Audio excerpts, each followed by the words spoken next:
Meitei population bu demonize tauba Meitei population bu anti India oina utpa amadi Meitei population asibu population asina Kuki Gi Khunai da hekta amak bomong da myur minei chathabagumna portrait toraga madu project tauthuraga report asina Meitei si lanu uhalaga Kuki Gi damakta India gi miyam dagi malingi miyam dagi support niba manba adumba report amani hada koi COCOMI lo Or a page number 287 the Kari Hane Yawi, I quote again. The tribunal Chinakai together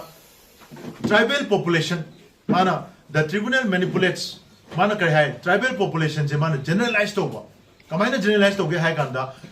tribal population na Manipuri hill area, the occupied over say Mashiraj Damoina, tribal population and Hairaga, immigrants in Chanapa, illegal immigrants Chanapa. Popi thaba arai tongan ba thaba cross border movement to was when a tribal population and hairaga naga supuna include to tribal hairaga generalized to tuma bane al tashing badi immigration gi mayokta illegal immigration gi mayokta NRC gi demand to boiro cross border movement oiro makoi gi identity migrated group ni haiba identity si gi oiro wafam sing asi naga gi chinau sing badi meitei singna indigenous population sing already hairaga lebni adu haibu wafam asi report asina moina tribal of Manipur hills and generalized to Toga moina nagana high have nagana so high have say Taidon and Namona with the moina yam hashingna adumana kogi readers in the confusion and among the moina manipulate over Pojawi and a punama si yangakanda Athouba in details report a sigi every page every line sing a sigi details over a review matona way down public review session na mai koi Athouba da laiba most likely koi laiba Saturday numit asida koi tongna ba koi prepare tawri high vestage da koi Manipur gi akhang hi sing expert sing tongan ba high issue sida effect tawri ba even all Manipur working journalists union asi koi pro biren ni hadana report sida mi mana testimony pi en hapsala inni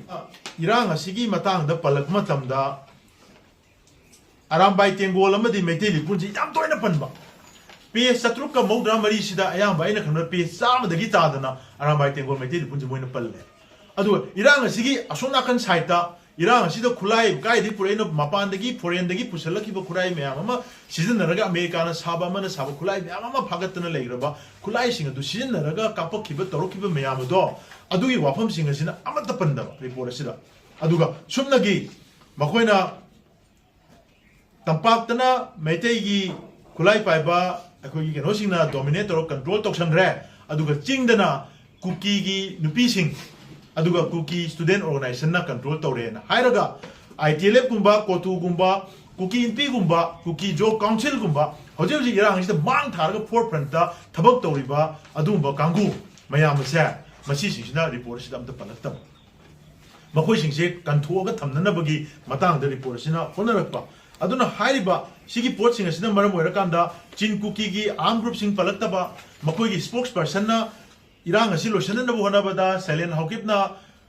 Su group the lady, Moiga, India government Gawari Sarga, Russian Gadavani, Masi civil society, Yaro have say, Northeast Live Ki interview the Silent Hokimasana, Nanja Gravani. Adumane admit to the lake of Wafam Singers there, reporter Sida, came to Palataba, Aduga, Jiri Bangi, Jakurador da. Mara Laitaba Nupi Anga Amadi Han Yauna Mi Tarup Paraga Minungshi Yaudana Mihati the Halakiba Dum Makagi Togoksa reporter Sida Madugi human rights violation gi reflection Toroktaba Aduga Indian Army gi came Manunda Sigi Mountain 57 Mountain Division gi garrison Manundagi Kamal Babu Manki Bagi Matang da Sigi Magi Shupalaktaba Lintuangambi de Hemanjit ki Sigi Jaujan Tekta Manki but dead body Adu Marile no Mogi Kulai Paibagi, Manupi Pagiba, Kesugi, leader Parakpa, Adubasing do reports the Palakidaba. Haibu Wafam Singer said, reported up the Yorki the Basina, Makwena Nakanamagi, Payasoiba, Aduma Togo, Satare, Haibase, Masia, Make Shengba, Aduga. Indiagi, when the Quadigishida, Yamna, and Notobuse, PS number 58, Makwena Kari, Haige and Haiganda, Maite Yamadi, India, Anigi Marakal, neighbor relationship as she Yamna Chayet Naba, Yamna contentious with Marie Malay, Adubu, Kuki Gi Wenadi, historically, Kuki Singdi, Equi Tonganba, Indiagi Ningtam Landa, Indiagi Independence Movement, Indian National Congress Ki, member oina kuki sing di thawai ona saruk yaraga India gi ning tamba tan bado saruk yagi hai masida koina ngai badi 1947 gi mamang da Manipur da leiba kuki singa India gi freedom struggle ga kamaina karai da karam lambi da kai chala mari leina rino matam du Manipur was a separate sovereign entity India is also a separate sovereign magi British gi India makha da leibani Manipur gi su tongan ba koi gi princely state in leijabani sigi marak sida Manipur da leiba kuki ne haijari ba kangu singna Indian National Congress yawi haidan report sida palli basi PUCL ki karam bar report te karai de khongal lag hairi no sima khoi ngai ado PUCL si completely Kuki Gi Sympathize tawba group ama oire habase mogi wahi bata sing sida uli aduga meitei as in whole meitei lakh tara ga manga hena leiba Manipur gi meitei gi population sibu anti India oina PUCL na tribunal sigi kuthang da branding tawba wafam ama mana report sida palakpa masida natana akoina haining badi meitei sing Huji Manipur da leiba meitei sing manungda all over India ki leiba state sing sigi manungda Indian Army da officer oina khwaidagi yamna per capita state ki population ratio ra sab tawisi Manipuri machani tongan tongan ba India ki thokriba lan mayam da mathwai kalisi meitei officer mayam kalim jawan mayam kalim handagi operation sindu da yawribani masida dana award kya phangna leiribani Afghanistan ki hijack tawbada khoi gi officer yawribani art culture and sports Sigi lam sida India ki mai purak da phiran wang wang ngarang na da chu mirabai chanuna Commonwealth Games da L'Oreal purga India ki phiran wang haigali bani asumaina Manipur gi leidiba meitei gi tuan tuan ba miyoi mayam amna India ki mamai purak na ba India chakol na ba science da technology da ISRO da amada yawriba mayam se masi mayam se loina ma omit tawraga meitei singdi India ga mari phatabani makoi di India ki mayok da dum leirakpani aduna Kuki di moy yam loyal loiba Indian loina khanjaba kangu ngatani na makoi gi report asina ulai sina maram oiraga PUCL amadi independent tribunal ne hairiba sigi group asa makoi si pro Kuki oiba anti Meitei oiba anti Manipur oiba anti Manipur gi integrity oiba adumba group ama oire habasa makoi gi report asida mayek singna panjaraba adumba masa adwain tar wafam male aduga makoi na piba judgement singda or moi gi remark singda atamnana facts sing asi twist tawba aduga wafam sing asi khara khara thaidoga issue asiu kupna phajana follow tawdaba miyamna paba matamda lana chatkal ka tawba aduga whole Meitei population bu demonize tawba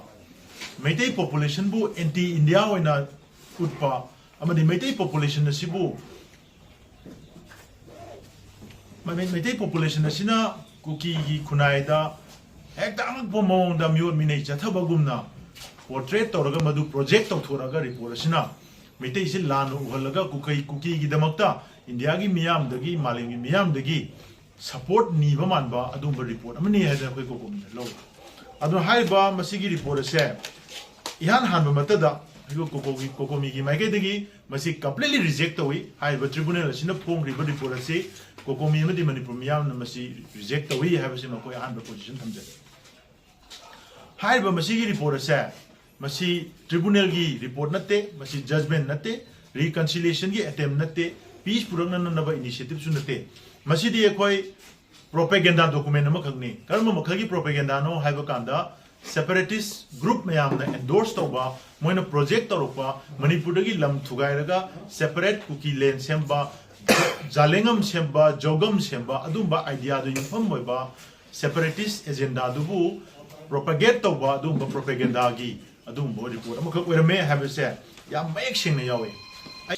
yan hanbada moina Manipur da thoibe irang asi akoigi Imphal dagi han hawi aduga haiba irang ase Imphal dagi Meitei singna Kuki simbu hana tawthoraga madu tawthorakpadagi Churachandpur amadi Kangpopi dagi khut hanba horokpani na moina hawi This is completely wrong. Masi de koi media chinaw sinasu khangbiri bani social media do on record ta